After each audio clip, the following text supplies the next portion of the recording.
तो हम लोग आज एक इंट्रोडक्शन देख रहे हैं मुगल एम्पायर का। आपकी बुक से ही ले रहे हैं आईसीएससी का। तो चलिए स्टार्ट करते हैं। आपको जो एक मैप दिख रहा होगा, उस मैप के थ्रू मैं आपको बताना चाहूँगा कि ये जो मुगल एम्पायर है, इसके इंट्रोडक्शन में हमको किन चीज़ों का बात किन बातों का ध्यान देना है। देखिए यहाँ पे मैंने लिखा है 3 फैक्टर्स, है ना। ये 3 फैक्टर्स आपको ऐसे याद रखने हैं कि पहला फैक्टर तो ये इब्राहिम लोदी है, सेकंड राणा सांगा है और तीसरा जो है बाबर है। यही जो बनते हैं वो 3 फैक्टर्स हैं, है ना। अब इन 3 फैक्टर्स से ही आपका मुगल एम्पायर जो है स्टार्ट होगा। कैसे होगा? मुगल एम्पायर स्टार्ट हुआ है बाबर से, तो ये तो की फीचर है, इसने स्टार्ट किया है। और किसके खिलाफ किया है, किस रीज़न से मुगल आए थे? तो रीज़न तो ये था इब्राहिम लोदी के कारण आए थे, उससे लड़ना था। बट हिडन फैक्टर जो था कि इन दोनों को लड़वाने वाला कौन था, तो वो थे राणा सांगा, है ना। तो देखा जाए तो ये जो लड़ाई है वो यहाँ पर है आपका काबुल, ये है आपका दिल्ली, यहीं पर आगरा है मान लीजिए, और ये रहे आपके जयपुर। तो देखा जाए तो ये ऐसे एक ट्रायंगल बनता है। इन 3 फैक्टर के कारण ही मुगल आते हैं। बाबर से जुड़े हुए ये आपको कुछ पॉइंट याद रखने हैं। ये मतलब जैसे 1526 हो गया जब वो पानीपत की लड़ाई लड़ते हैं, फिर 27 हो गया, 28 हो गया, 29 हो गया और 30 में वो मर जाते हैं, उनकी डेथ हो जाती है। तो ये कुछ लाइन से लड़ाइयाँ हैं जो बाबर ने लड़ी हैं, और इससे क्या होता है कि मुगल एम्पायर स्टैब्लिश्ड होता है। ठीक। अब अगला पॉइंट देखते हैं इब्राहिम लोदी के बारे में। कौन थे भाई उस समय इंडिया में? क्या कहेंगे, दिल्ली सल्तनत चल रही थी और ये अंतिम राजवंश था दिल्ली सल्तनत का। तो जो बहलोल लोदी से स्टार्ट होता है, सिकंदर लोदी के बाद ये अंतिम शासक थे लोदी वंश के। इनका टॉम भी वहीं पानीपत के आसपास कहीं पर है, आज भी है। तो इनके बारे में जानकारी है कि भाई ये कौन थे। तो आगरा में ये वहाँ पर थे, सिकंदर लोदी इनके फादर थे, है ना। इनके बारे में एक जानकारी दी है रफली, जो मैंने विकीपीडिया से निकाली है ना। चलिए, ये कुछ खास इंपॉर्टेंट नहीं है। ये फर्स्ट इंपॉर्टेंट टॉपिक है जो हम लोग पढ़ रहे हैं, reason behind removal of Lodi. Lodi को क्यों हटाया गया?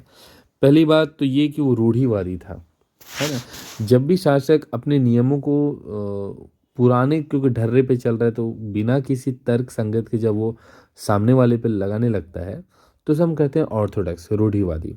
जैसे क्या होगा कि वो बोलेगा, कोई भी मंत्री बोलेगा कि sir this things were happening and we want, no no no no need to change, it was going on let it to be. जो चल रहा है उसको ऐसे चलने के लिए दो। अनबिलीवेबल, अविश्वसनीय इसकी मानसिकता थी। ये अपने रिलेटिव्स तक पे ये जो रिलेटिव्स में लिखा हूँ, ये बड़े परेशान थे। ठीक है, ऐसा होता है। देखिए दिल्ली सल्तनत में ऐसा नहीं था कि कत्लेआम नहीं हुए थे। अपने ही पारिवारिक रिश्तेदारों और संबंधियों के बीच में सत्ता की होड़ में कई बार एक ने दूसरे की हत्या की है।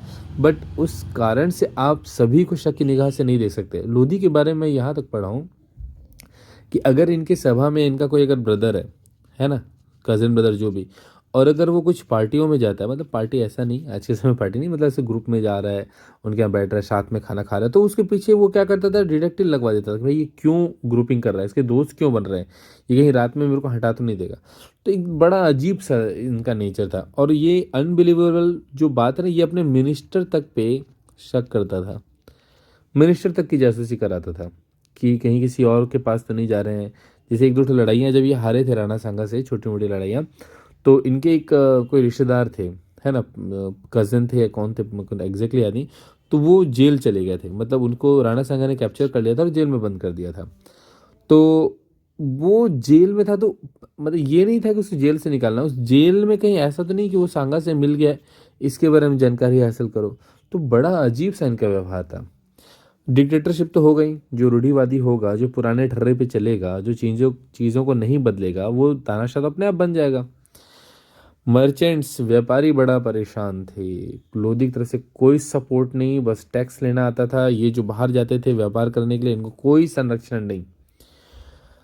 एक ये भी बहुत बड़ा फैक्टर था राजपूत। राजपूत में उस समय राणा सांगा जो थे, ये सिसोदिया वंश से थे, है ना। ये धीरे धीरे आगे बढ़ रहे थे। 2-3 लड़ाइयाँ हैं लोधी के खिलाफ जिनको उन्होंने जीता था। बट दिक्कत ये हो रही थी कि हर लड़ाई के बाद राणा सांगा व्यक्तिगत रूप से कमज़ोर होते थे। एक लड़ाई में उनकी आंख चली जाती है, एक लड़ाई में एक लड़ाई में उनकी आँख चली जाती है, एक लड़ाई में उनका हाथ चला जाता है, एक में उनका पाँव चला जाता है। तो व्यक्तिगत रूप से वो कमज़ोर होते जाते हैं, लेकिन वो आगे बढ़ते रहते हैं। तो राजपूतों की जो महत्वाकांक्षा रहती है कि to capture Delhi and to govern the entire entitlement of India, that was at the top. तो राजपूत आगे बढ़ते जा रहे थे और ये तय था कि एक दिन जो है वो अच्छा खासा लड़ाई होगा, या तो राजपूत दिल्ली पे आ जाएंगे या फिर लोधी, वैसे चांस तो कम लग रहे थे बट ये फैक्टर था कि हो सकता है लोधी को कोई सपोर्ट कर दे और राजपूत हमेशा के लिए समाप्त हो जाए। मार्केट, फार्मर्स, खेती किसानी मजदूरों के आप बारे में नहीं सोचेंगे तो ये याद रखिएगा कि आपकी जो ट्रूप्स रहेंगी उसमें लड़ने वाले भी कुछ खास नहीं रहेंगे, है ना। इसका रीज़न ये है कि भाई जब फार्मर्स के पास सब चीज़ होगा तो वो वसूल करके ज़्यादा ज़मींदार को देंगे। ज़मींदार के पास पैसे जब लगान के सही सही आएंगे तो सेना को और मजबूत करेगा। अब फार्मर खुद ही लगान नहीं दे रहा है तो जो सामंतवादी व्यवस्था में जो जमींदार थे वो कहाँ से सेना तैयार करेंगे, तो आपकी तो ट्रूप्स कमज़ोर होगी इनडायरेक्टली। मार्केट, अब देखिए मर्चेंट्स ही कमज़ोर हैं, जब वो व्यापार ही नहीं कर पा रहे तो मार्केट पे भी ऐसा दिखेगा, तो मार्केट भी फॉल एंड डाउन था। तो वहाँ के जो भी मार्केट के अमीर लोग होंगे, व्यापारी वर्ग होगा उस समय में भी जो बिजनेस करता था, वो भी चाहता था कि राजा हट जाए हट जाए हट जाए। तो ये सारे माहौल जो थे लोधी के खिलाफ थे। ठीक, चलिए नेक्स्ट देखते हैं। फाइट बिटवीन लोधी एंड सांगा, इनके बीच में कई फाइट हुई हैं, है ना। और कई में राणा सांगा जीते हैं, ऐसा नहीं है कि राणा सांगा हारते थे। बट अब पिक्चर में देखिए इनकी कि यहाँ पे हाथ नहीं है ना। ये आँख पे भी आप नज़र देंगे तो एक आँख आपको दिखिए कि डैमेज हो रखी है। कुछ लोग कहते हैं कि 76, कुछ लोग कहते हैं 56, इतने सारे जख्मों के निशान थे उनके बॉडी में। 72 भी है, कौन सा नंबर है एग्जैक्टली मेरे को एग्जैक्टली याद नहीं है, बट कुछ नंबर है ना। तो ये इतने जख्म उनके बॉडी में थे, लड़ाई के थे, है ना। अब वो गर्व से, मतलब गर्व की बात होती है, देखो यार इतनी ब्रेवरी है था आदमी में। फिर ये तो फोटो मैं दिखा ही चुका हूँ, है ना। चलिए, बाबर। तो बाबर जो जीता है उसके कुछ रीजंस हैं कि भाई उसके पास आर्टलरी बहुत अच्छी थी और उसने आर्मी को बहुत अच्छे से ट्रेंड किया था, है ना। आगरे को गवर्न करता है, जो सेंट्रल पार्ट था उसने राजधानी जयपुर या कहीं और नहीं की, बीच में रखा दिल्ली के आसपास, ताकि उसको अच्छे से लड़ाई करते बने। और ये तुलुगमन अराबा है, ये अगले वीडियो में मैं आपको बताऊंगा, अगर आपको इंटरेस्ट होगा। मैं देखूंगा कितना व्यूज़ आ रहा है, अगर होगा तो तुलुगमा और अराबा के बारे में ज़रूर बताऊंगा, जो एक महत्वपूर्ण रीज़न था बाबर की विक्ट्री के पीछे। चलिए।